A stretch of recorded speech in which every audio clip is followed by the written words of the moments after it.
yakoreshaga inkoni z'insinga na sharijeri akayifata akayiboha akazirikaho agatambaro. N'umwana w'umukobwa w'imyaka 16 kuko akiri muto tumutije amazina ya Aline Mukamusoni. Telefone akamuhagarikira ngo niyomugire mu rugo ko ameze neza ngo nabyibushye natukuye. Iyo Aline Mukamusoni atanga ubuhamya bw'ibyo yaboneye kwa Josiane agera agafatwa n'ikiniga akarira.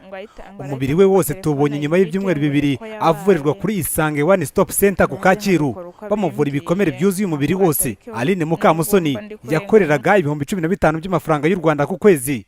Yakoreraga uwitwa Josiane Uwase ari nawe ashinja kumukorera iyicarubozo mu gihe cy'umwaka n'igice, ni ukuvuga amezi 18. Yaje mu mujyi wa Kigali azanywe n'umugabo wamukuye iwabo mu karere ka Rulindo mu ntara y'Amajyaruguru amuzanira Josiane. Yavuye iwabo i Rulindo afite imyaka 14 irenze amezi make. Hari ashize igihe gito avuye mu ishuri yigaga mu mwaka wa 6 w'amashuri abanza. Aheruka kugera hanze no gucibwa iryera n'abandi nyuma y'amezi 18. Nyirabuja ntiyamwemereraga kujya hanze ndetse n'ibyo kurya hari byatemererwaga kuryaho. Ikosa rito nko gusiga inkweto za nyirabuja hanze ryagombaga kuba intandaro yo gukubitwa muri uwo munsi. Nta munsi n'umwe atakubitwaga. Yamusabaga gukuramo imyenda yose akamukubita no mu bisebe byaho yabaga yamukubise ku munsi wabanje cyangwa se mu gitondo. Afite abana 2 bato bitabwagaho n'uyu mwana w'umukobwa. Umwe muri abo bana ba Josiane yabonaga nyina yinjiye akabwira Aline Mukamusoni ati senga mama araje. Mu gitondo yamukubitaga iminota 30 akoresha insinga z'amashanyarazi. Saa 6 akamukubita 15 na nimugoroba bikavuga nguko.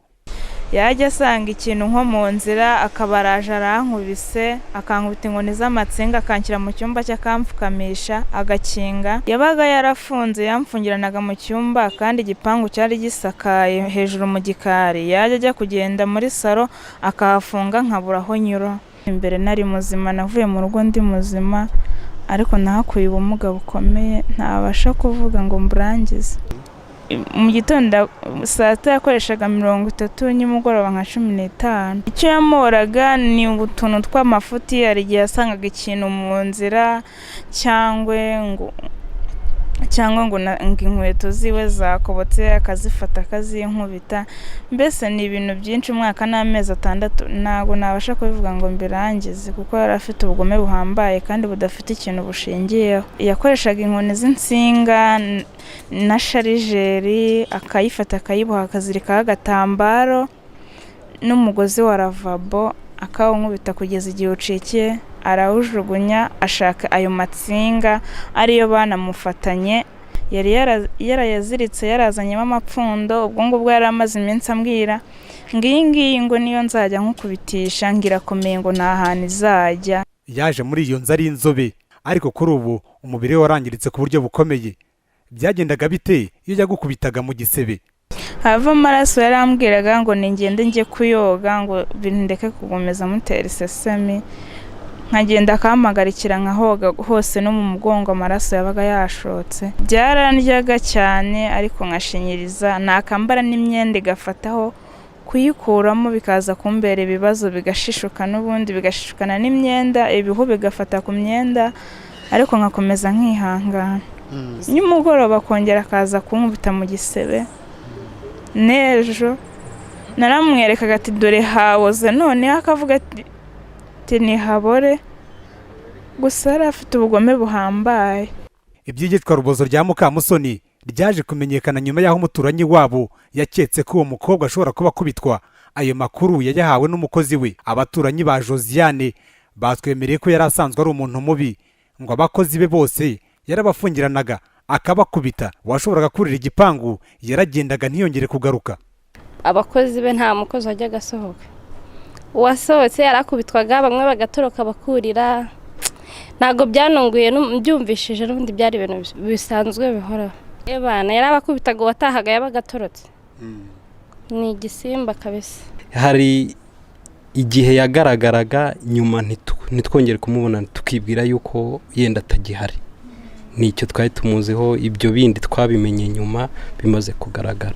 Yari afite ibikomere umubiri wose, ubona hagiye hariho ibitashitashi. Kuva Aline Mukamusoni yajya kwa nyirabuja yakubitwaga buri munsi kugeza ejo bundi ku itariki ya 19 z'ukwezi kwa 6. Insinga z'amashanyarazi yakubitwaga zimanitse mu nzu. Nyuma y'uko inzego z'umutekano mu mudugudu zibimenye zikajya kumukura muri iyo nzu, Uwase Josiane yahise atabwa muri yombi abaturage batubwiye ko ibya Josiane ubusanzwe ukora umurimo wo kwicuruza bishobora kugaragaramo ruswa. umwe mu baturanyi b'uyu muryango yagize ati yo murirushya rwose kuko umugabo we bari kumwe ubu ni umuhinde afite amafaranga menshi uzi kugira ngo bandike kuri dosiye ngo gukubita no gukomeretsa kandi umwana afite ibikomere by'inkoni z'umwaka n'amezi 6 tekereza gukubitwa mu gitondo saa 6 na nimugoroba.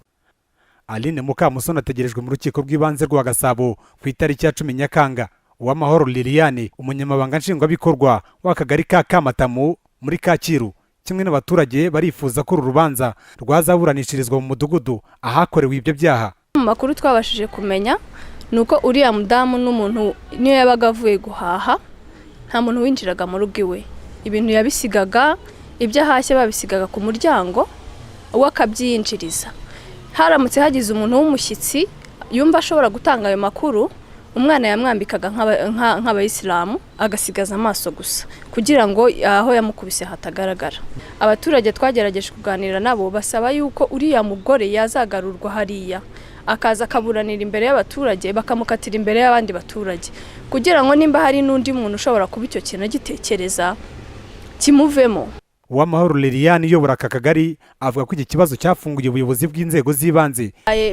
Byatumye dufunguka, ubu ngubu dusigaye tugenda buri rugo kugira ngo tumenye ibirimo, kuko umugani wawe dushobora rimwe kuzasanga hari umuntu bashyinguye aho ngaho mu rugo nk'uko uriya mwana yakubiswe umwaka n'amezi 6. Uyu mwana w'umukobwa twamusanze ku nzu itanga ubufasha mu by'amategeko ku Kacyiru mu karere ka Gasabo Maje, ni hafi y'aho nyirabuja bivuga ko afite agatubutse atuye. Ni kenshi inzego zishinzwe umutekano zisaba abaturage gutanga amakuru no gukumira icyaha kitaraba. Gusa ibisa n'ibi bishobora kugorana kuko bitapfa koroha kwinjira mu bipangu by'abantu ngo bamenye uko abakozi bo mu rugo bafatwa. Ibibazo nk'ibi ntibimenyerewe. Ikizwi ni abakozi bo mu rugo bakunze gufatwa bahohotera abana babanyirabuja ariko impamvu zabyo zigakunda kutamenyekana. Aline Mukamusoni avuga ko yarabanye n'abana ba nyirabuja neza ariko nkashinyiriza Innocent Gasabato, Flash TV ku Kacyiru mu mujyi wa Kigali. Ibibazo bigashishuka n'ubundi bigashishukana n'imyenda, ibihu bigafata ku myenda.